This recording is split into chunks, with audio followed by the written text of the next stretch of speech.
नमस्ते बच्चों, class 11th काव्य खंड पाठ 1 कबीर के पद। इससे पूर्व हमने कबीरदास जी का परिचय व कबीर के जो 2 पद हैं उनका अनुवाद किया था।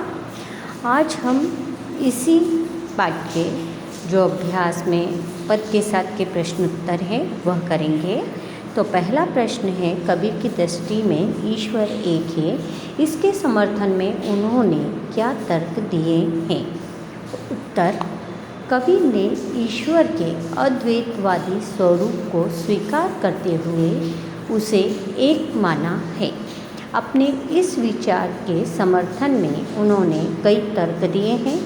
इनके अनुसार संसार भर में एक ही हवा चलती है, एक ही पानी प्रवाहित होता है, सभी में एक ही प्रकार का प्रकाश विद्यमान है, अर्थात सारा जगत एक ही परमात्मा के प्रकाश से प्रकाशित है। वह ईश्वर लकड़ी के में अग्नि की तरह समान रूप से व्याप्त है। जिस प्रकार कुम्हार एक ही मिट्टी को सानकर उससे भिन्न भिन्न प्रकार के बर्तन बनाता है, उसी प्रकार ईश्वर भी मूल रूप से एक ही है। कबीर के अनुसार वास्तव में समस्त प्राणियों में एक ही ईश्वर विद्यमान है, भले ही प्राणियों के स्वरूप क्यों न भिन्न भिन्न हों। प्रश्न नंबर 2, मानव शरीर का निर्माण किन पंच तत्वों से हुआ है। उत्तर, अग्नि, जल, वायु, धरती, आकाश इत्यादि इसकी 5 तत्वों से मानव शरीर का निर्माण हुआ है।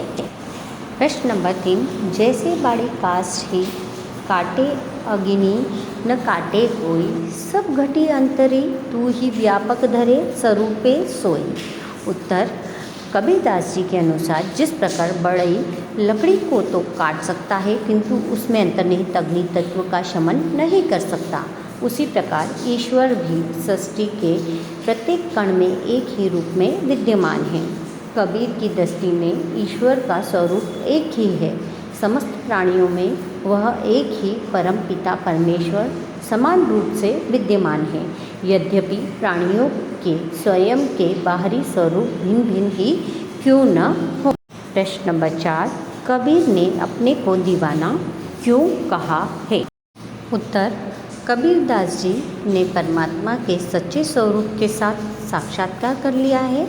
उन्होंने माया रूपी जगत तथा स्वयं के अंदर विद्यमान ईश्वरीय तत्व के मध्य अंतर को भली भांति समझ लिया है।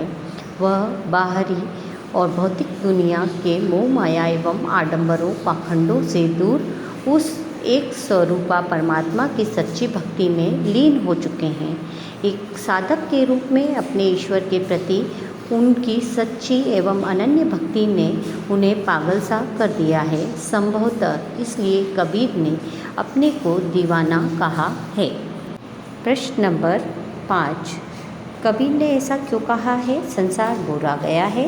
उत्तर, कबीर के अनुसार संसार बोरा गया है क्योंकि वह सत्य पर विश्वास नहीं करता, बल्कि सच्ची बात बताने अथवा कहने वालों को मानने के लिए दौड़ता है और झूठी बात पर सहज रूप से विश्वास करता है। वह संसार के सभी प्राणियों में एक समान विद्यमान ईश्वर के एक ही स्वरूप को स्वीकार करते हुए उसे पेड़ पत्थरों पुस्तकों में ढूंढता फिरता है।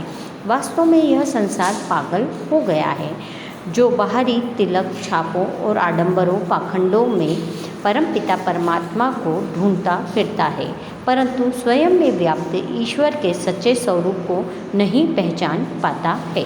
प्रश्न नंबर 6, कबीर ने नियम और धर्म का पालन करने वाले लोगों को किन कमियों की ओर संकेत किया है।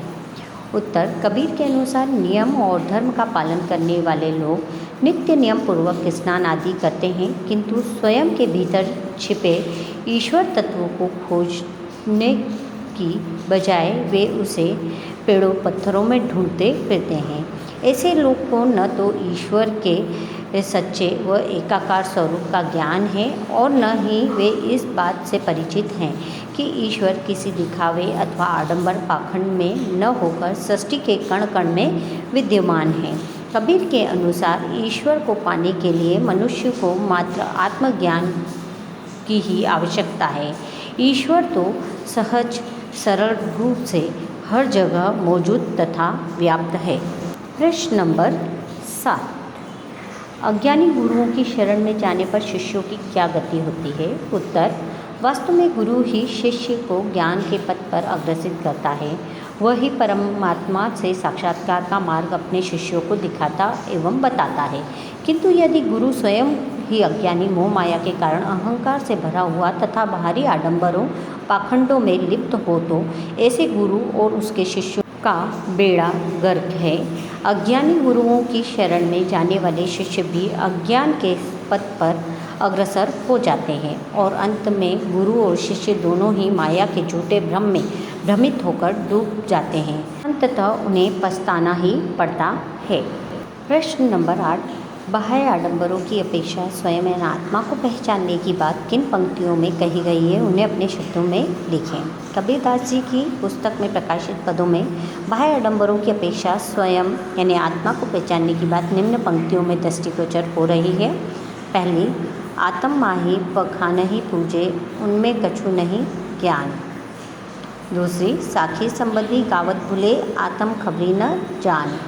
थर्ड, आपस में दो लरी लरी, मुँह भर्म न काहू जाना। कबीरदास जी कहते हैं कि मनुष्य को बाहरी पाखंडों जैसे पत्थर की पूजा करना, माथे पर तिलक लगाना, छापेदार वस्त्र पहनना, धार्मिक प्रवचन देना इत्यादि कृत्यों को त्याग कर ईश्वर के वास्तविक स्वरूप को पहचानने का प्रयास करना चाहिए।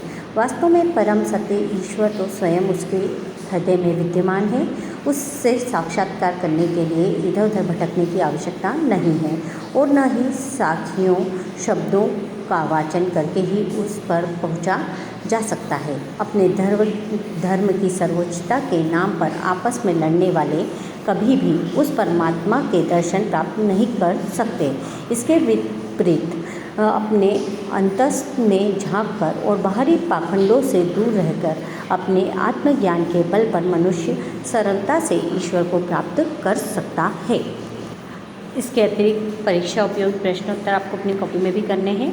पहला प्रश्न है, परमात्मा को पाने के लिए कबीर किन बुराइयों से बचने की सलाह देते हैं? उत्तर, कबीरदास जी के अनुसार यदि मनुष्य मोह माया अज्ञान पाखंड झूठा दिखावा इत्यादि बुराइयों से बच सके तो वह सरलता से परमात्मा का आत्मबोध कर सकता है। कबीरदास जी के अनुसार प्रभु के सच्चे साधक में उपयुक्त दोषों का समावेश नहीं होना चाहिए।